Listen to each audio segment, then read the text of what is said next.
ফাহমিদুল নাই কেন আওয়াজ উঠা কথা কো। স্বপ্ন শুরু হওয়ার আগেই শেষ বাংলাদেশ ফুটবলের। জাতীয় দল ঢাকায় এসে পৌঁছালেও উদীয়মান ইতালিয়ান ফুটবলার ফাহমিদুল ফিরে গেছেন ইতালিতে, এমনটাই জানাচ্ছে এই দেশের বিভিন্ন সংবাদ মাধ্যম।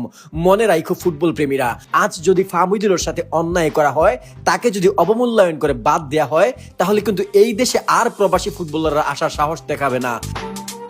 কিছুদিন আগেও যাকে নিয়ে সাজানো হচ্ছিল টিম প্ল্যান, ট্রেনিং ক্যাম্পে হ্যান্ড্রিক করা থেকে কোচ হেভিয়ারের মন জয় করে নেয় ফাহমিদুল কেনই বা আসলেন না দেশে, কেনই বা তাকে বাদ দেওয়া হয়েছে জাতীয় দল থেকে। এফসি কাপের বাছাই পর্বের ভারত ম্যাচকে সামনে রেখে ইতালি থেকে সরাসরি বাংলাদেশ ন্যাশনাল টিমের ট্রেনিং ক্যাম্পে যোগ দিয়েছিলেন ইতালিয়ান ফোর্থ টায়ারে খেলা ফাহমিদুল। কয়েকদিন আগে ট্রেনিং ক্যাম্পে কেন সে জাতীয় দল ডিজার্ভ করে তার প্রমাণ দেন তিনি। ক্যাম্পে বাংলাদেশি ডিফেন্ডারদের ড্রিবলিং স্কিলে নাস্তানাবুদ করতে থাকেন, যার ধারায় কোচ হেভিয়ার কেবল জানায় তার পরিকল্পনা অন্যতম পয়েন্ট এই প্রবাসী ফুটবলার। গতকাল হামজা দেশে আসায় গণস্ফুরণ দেখা যায়, সে ধারায় আজ ফুটবল ফ্যানদের কথা ছিল ফাহমিদুলকে এয়ারপোর্ট থেকে বরণ করে নেয়ার, কিন্তু জামাল তারিক তপুরা দেশে আসলেও দেশে আসেননি ফাহমিদুল, ফিরে গেছেন ইতালিতে। 2 দিন আগেই যাকে নিয়ে সাজানো হচ্ছিল পরিকল্পনা, হঠাৎ করে কি এমন হলো যে বাদ পড়লেন Fahmidul. Bangladesh football আলট্রাস, the generation we road, সেই বাংলাদেশ ফুটবলের মতো জনপ্রিয় ফুটবল গ্রুপগুলোতে আলোচনা উঠছে।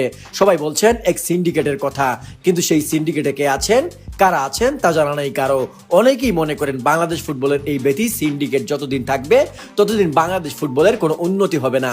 এই সিন্ডিকেট ভেঙে কিছু ব্যক্তিদের বের না করলে দেশের ফুটবলের প্রতিনিয়ত চলে যাচ্ছে ধ্বংসের মুখে। ফাহমিদুলকে দল থেকে বাদ দেওয়া হয়েছে বয়সের অজুহাত দেখিয়ে, তার বয়স কম, কিন্তু এই বয়সে লামিন ইয়ামাল মাতাচ্ছেন ইউরোপীয় মঞ্চ, বার্সেলোনার মতো জায়ান্ট ক্লাব কিংবা স্পেনের হয়ে জিতেছেন ইউরো।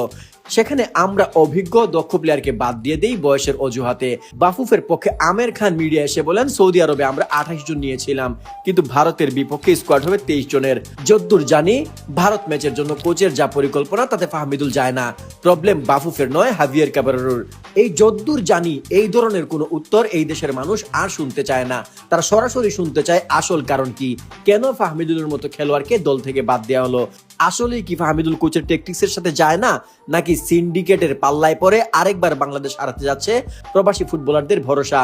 হামজা চৌধুরী দেশে আসায় প্রবাসী ফুটবলারদের দেশের হয়ে খেলার যে ইচ্ছা দেখা গিয়েছিল, ফাহমিদুলের চলে যাওয়ায় প্রশ্ন উঠবে দেশে আসার, দেশের হয়ে খেলার।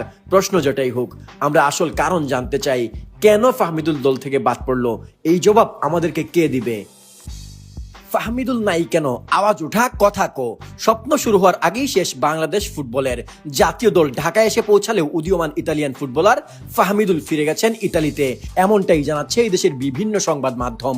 মনে রাখো ফুটবল প্রেমীরা, আজ যদি ফাহমিদুলের সাথে অন্যায় করা হয়,